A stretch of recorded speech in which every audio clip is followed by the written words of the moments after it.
Farmacias Medicity, la cadena de farmacias más grande del país, ahora llega a tu casa. Pídenos a domicilio al 1-800-633-424. 1-800-633-424. Quédate en casa. Damos la bienvenida al economista Carlos Cordero, exrector de la Universidad de la SUAY, experto en temas económicos. Vamos a dialogar sobre la situación de las universidades ecuatorianas, la situación de la economía del país, pero no podemos dejar pasar este tema coyuntural, el significado que ve el economista Cordero en la elección de Mauricio Claver Carón en el BID, hecho que se da por descontado, sucederá en este fin de semana. Bienvenido. Buenos días, gracias por la entrevista. Bueno, la elección del BID siempre ha generado mucha expectativa, y como usted decía en la introducción,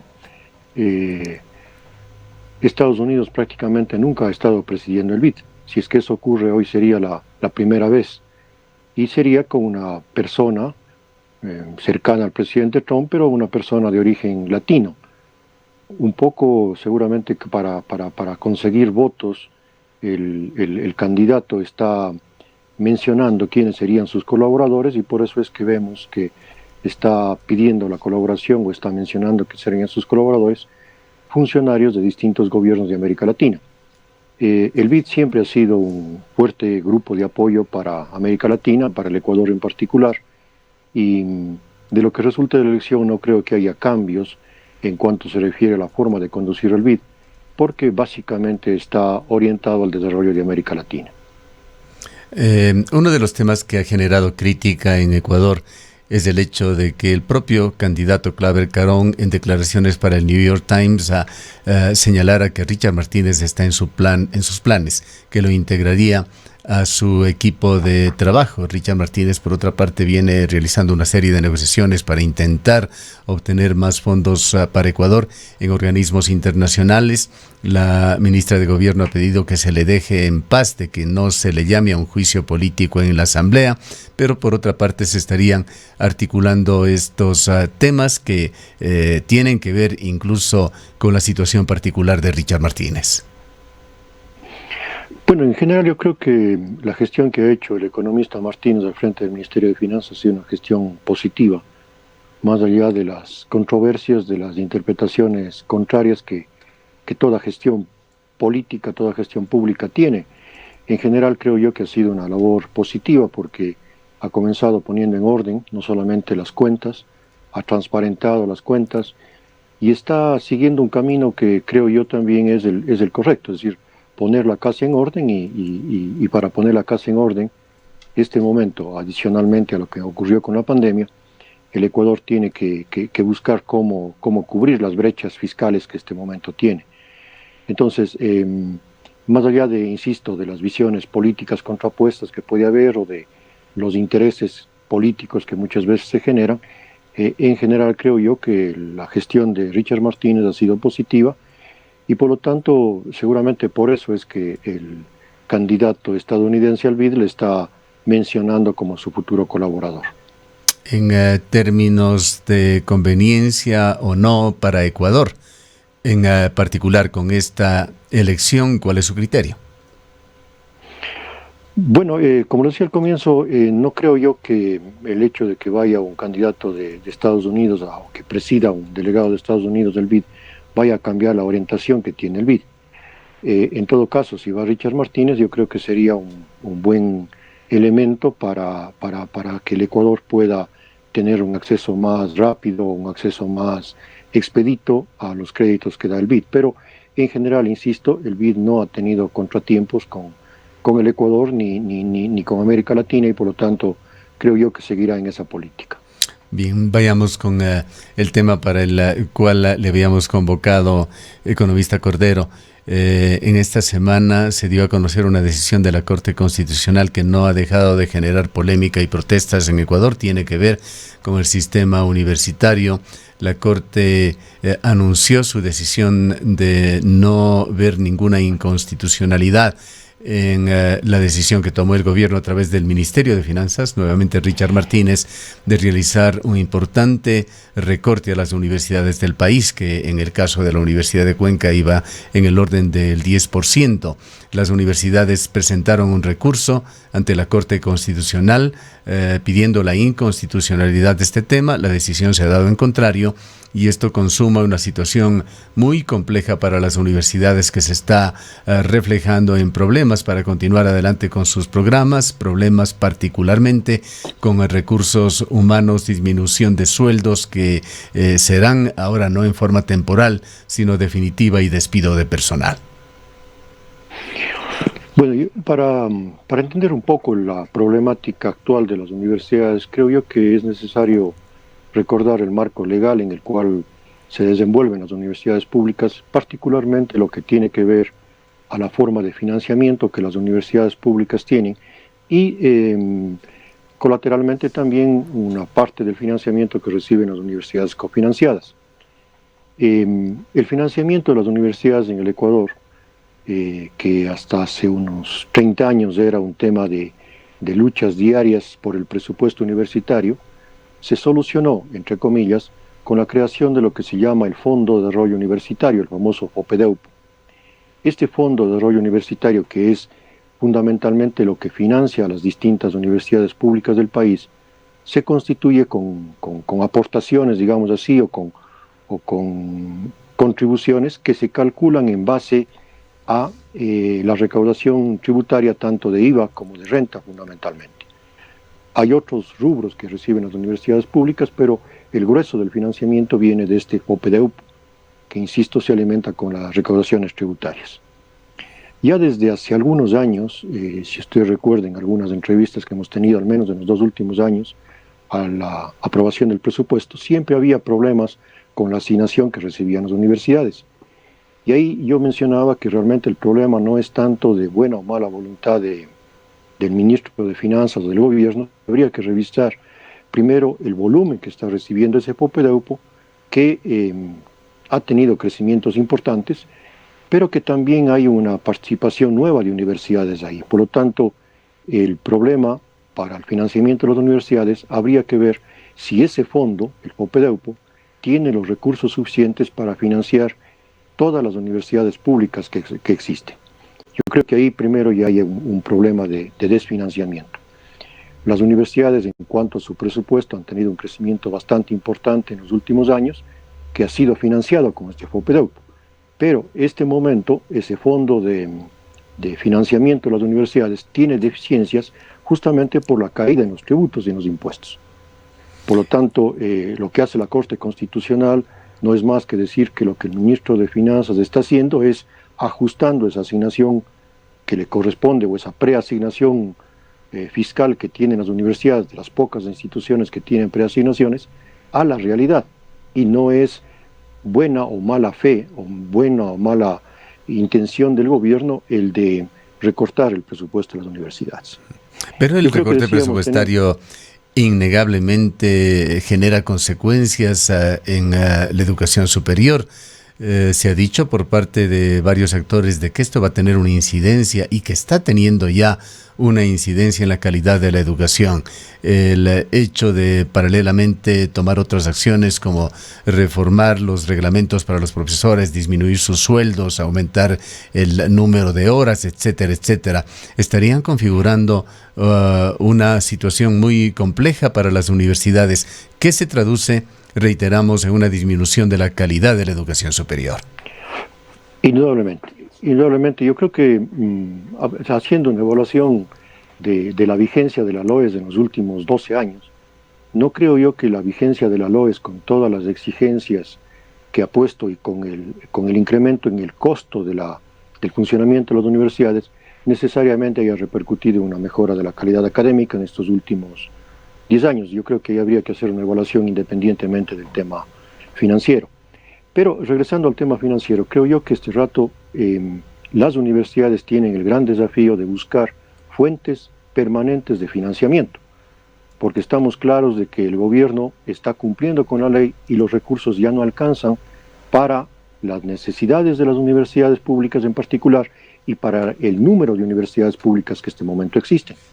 Por lo tanto, el financiamiento de la universidad pública tiene que ser revisado plenamente, tiene que buscarse nuevas formas de financiamiento e incluso tendría que ponerse en revisión el tema de la gratuidad absoluta del sistema de educación superior público, porque no nos olvidemos que existen ahí distorsiones graves de personas que pudiendo pagar por su educación universitaria no lo hacen y a veces por temas de calidad o de ingreso desplazan de la universidad pública a sectores que realmente económicamente deberían ingresar en la universidad pública. Entonces, creo yo que lo que está ocurriendo en este momento obliga algo que en su momento se planteó al sistema universitario público, replantearse el tema del financiamiento de las universidades públicas. La actual forma de financiamiento está agotándose, el gobierno, o en general el gobierno, tampoco tiene una cantidad exagerada de recursos para entregar a las universidades recursos por fuera de la ley, por fuera del FOPEDEUPO, y por lo tanto la situación se puede volver complicada, pero creo yo que es obligación de las universidades en este momento buscar fuentes de financiamiento adicionales claras y concretas, y no simplemente pedir que el gobierno entregue recursos que no los tiene, y si es que se obliga a entregar recursos al gobierno a las universidades, tendría que ser a costa de restar recursos de otros sectores que igualmente necesitan. Una forma de contrarrestar esta situación que viene en permanente deterioro para las universidades en aspectos académicos, calidad, causadas por esta disminución presupuestaria. ¿Piensa usted entonces tiene que llevar a pensar a todo el sistema universitario a retornar a lo que se tuvo en muchas universidades del país, entre ellas la Universidad de Cuenca, que lo manejó con acierto, este sistema de matrícula diferenciada? Yo creo que sí, indudablemente o lamentablemente en la década ganada o perdida o pasada, se pensó que los recursos del Estado eran ilimitados y crecientes de manera exponencial y se introdujeron una serie de cambios donde el papá Estado es el que financiaba, y ahí se eliminó el tema del cobro diferenciado de ingresos de matrículas o de pensiones por parte de las universidades. El tiempo está dando la razón de que el sector público no tiene recursos ilimitados y por lo tanto el sistema de educación pública tiene que buscar nuevas formas de financiamiento. Indudablemente, lo que tenía la Universidad de Cuenca creo yo que a lo mejor tiene que regresar, porque efectivamente eso permitiría un financiamiento primero autónomo, que no dependa del Estado necesariamente, y que le otorgaría cierto nivel de autonomía a las universidades para su propia gestión.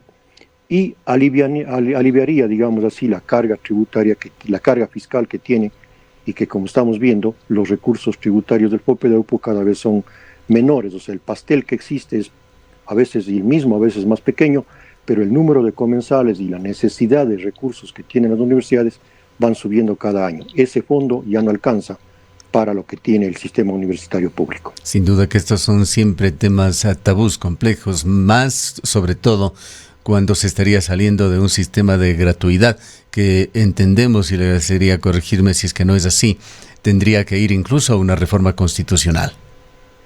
Efectivamente, o sea, la Constitución establece la gratuidad de la enseñanza hasta el tercer nivel. Entonces, obligaría a que haya gratuidad en el sistema universitario, pero nos topamos con la realidad de que no tenemos un Estado ultrapoderoso económicamente para poder financiar plenamente la educación de tercer nivel. Sí creo yo que debe pensarse si es necesario plantear la reforma constitucional o buscar un mecanismo transitorio para que las universidades puedan conseguir sus propios recursos. Hubo otra decisión también relacionada con las universidades por parte de la Corte Constitucional, en las cuales se aceptó que se proceda con el cofinanciamiento para las universidades denominadas o particulares o cofinanciadas. ¿Cuál es su criterio al respecto? Bueno, ese es otro tema que no está atado necesariamente al recorte presupuestario, sino más bien era un tema de atraso en las entregas de los fondos que las universidades particulares reciben, las cofinanciadas reciben de parte del Estado. Un atraso igual que los atrasos que están teniendo el Estado con diversos proveedores, con distintos servidores, y las universidades particulares en su derecho lo que hicieron es pedir a la Corte Constitucional que le exija al Ministerio de Finanzas que entregue las asignaciones atrasadas en ese sentido. Ahí es un tema fundamentalmente de caja que, insisto, no solamente es un tema de las universidades particulares, es de todos los contratistas, de todas las personas que trabajan con el Estado y que es consecuencia de esa iliquidez que tiene el gobierno. La resolución de la Corte es obviamente que el gobierno tiene que entregar los recursos que están adeudados y el gobierno va a tener que buscar de dónde saca esos recursos para ponerse al día. O sea, los atrasos con las universidades particulares no son nuevos.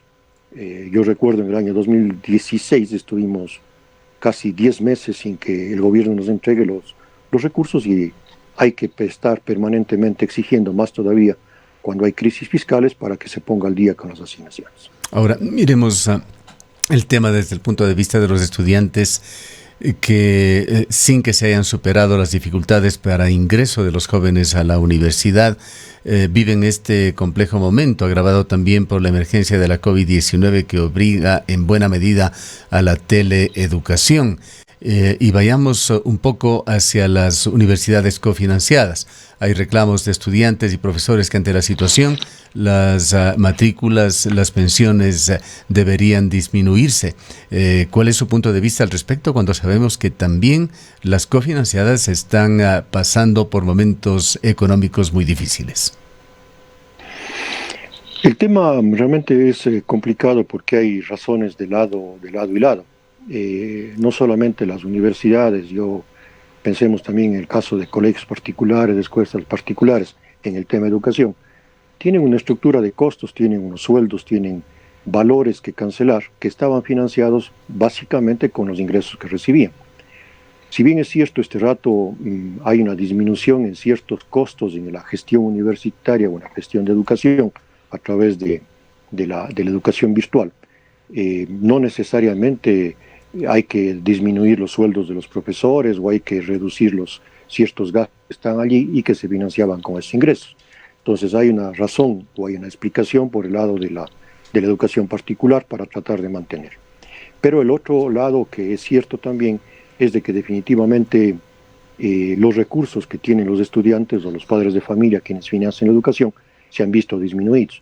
Y por eso es que había una disposición legal o existe la disposición legal de que el sistema de educación particular, desde la escuela hasta la universidad, tendrá que otorgar algún tipo de ayuda, algún tipo de beca a aquellos estudiantes que se vean en la necesidad o que tengan necesidad de la misma porque hay una reducción de sus ingresos o que su capacidad de pago ha disminuido. Entonces yo creo que las universidades y en general la educación particular tiene que cumplir con esta norma legal y adecuar sus gastos a la nueva realidad, disminuyendo los costos o los cobros que tiene que cobrar.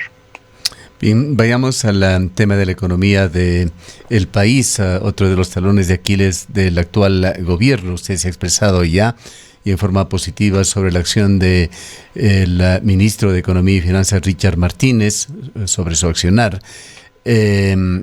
Vamos a poner en pantalla un último gráfico de deuda país, de riesgo país. Da cuenta de que el riesgo país cayó y muy significativamente en esta semana en Ecuador. Al momento se encuentra en 948 puntos. Da cuenta esto de que la visión desde afuera sobre la economía ecuatoriana mejora significativamente. Hay razones para esto y es algo que pueda sostenerse, economista Cordero. Bueno, el indicador de riesgo país, el que se maneja permanentemente, es justamente una forma o es una medida que tienen los inversionistas extranjeros en general en la confianza de que el país, en este caso, tenga la capacidad y tenga la voluntad y pueda cancelar sus obligaciones.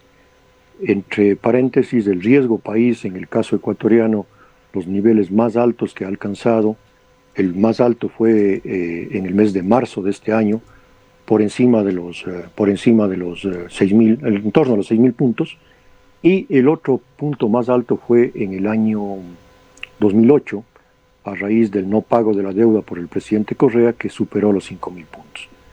Es porque los inversionistas no tenían confianza en el país. La reducción drástica, que está en 900, casi igual a lo que estaba en enero, pero insisto, en marzo estábamos en 6.000 y hoy estamos en 980, muestra que la confianza que tienen los inversionistas extranjeros en el país se ha recuperado. Y esa recuperación está atada o va de la mano de las últimas acciones que ha tenido el gobierno en cuanto a la renegociación de la deuda y en cuanto al aval que tiene el gobierno del Fondo Monetario con la firma del acuerdo. Eso a nivel internacional habla bien del país, habla bien de que las cosas en el país se están haciendo de la manera adecuada, de una manera seria, y se tiene confianza de que el país va a salir adelante. Ese es, en definitiva, lo que nos está diciendo el riesgo país. ¿Cuándo se va a reflejar esto en la dramática situación económica que estamos viviendo los ecuatorianos? Bueno, la situación económica del país, o sea, no se va a solucionar por el riesgo país. Tiene que solucionarse poco a poco, en un mediano o en un largo plazo, en un mediano plazo cuando menos. No nos olvidemos que a raíz de la pandemia este año posiblemente también sea el año de menor crecimiento casi en la historia económica del país, bordeando el 12%, y eso significaría que para que nosotros podamos recuperar el nivel de actividad que tuvimos en el año 2019, van a pasar cuando menos 4 o 5 años. Entonces la recuperación no es fácil, sino va a ser muy lenta. Eso atado a que la gestión del sector público, que podría ser un ente dinamizador a través de un gasto público, tampoco puede ser porque no tenemos la capacidad y los niveles de endeudamiento que tenemos en este momento prácticamente impiden un nuevo endeudamiento. Entonces, si bien el riesgo país ayuda para que haya inversiones extranjeras menos costosas o para que haya el endeudamiento del país menos costoso, ayuda para eso, no es definitivamente la solución definitiva a la recuperación económica. Eso esperemos que se vaya dando paulatinamente conforme se vaya ganando confianza tanto de los inversionistas extranjeros como de los inversionistas nacionales en que en el Ecuador se están haciendo bien las cosas y se puede tener confianza en invertir acá. ¿Qué peso, qué gravitante va a ser el tema económico en las propuestas programáticas que presenten los 16 candidatos a la presidencia de Ecuador? Acaba de publicarse en esta semana una encuesta de Sedatos, da cuenta que el orden de preocupación o los temas de mayor preocupación de los ecuatorianos en este orden está primero la corrupción en el país, segundo el desempleo, que tiene que ver con el tema económico más directamente, y también en un tercer lugar el de la salud, desplazando de los primeros lugares a este tema por la pandemia y la COVID-19. Le reitero la pregunta, ¿qué tan gravitante va a ser el tema económico en la agenda, en las propuestas de los candidatos a la presidencia de la República? Creo que en estas elecciones el tema económico es fundamental. O sea, yo creo que los ecuatorianos en general necesitamos conocer efectivamente qué es lo que piensa cada uno de los candidatos sobre el manejo de la economía en su gestión. O sea, la situación económica del país está en niveles tan graves que necesitamos conocer efectivamente por dónde va a ir ese manejo. Creo yo que debemos estar pendientes de los programas económicos, de las propuestas económicas que hace cada uno de los candidatos para ver efectivamente cuál es real, cuál no es real, cuál es simplemente demagogia, populismo, presentación de ofertas sin sustento, porque insisto, incluso el acuerdo mismo del Fondo Monetario Internacional prácticamente no compromete en nada a este gobierno.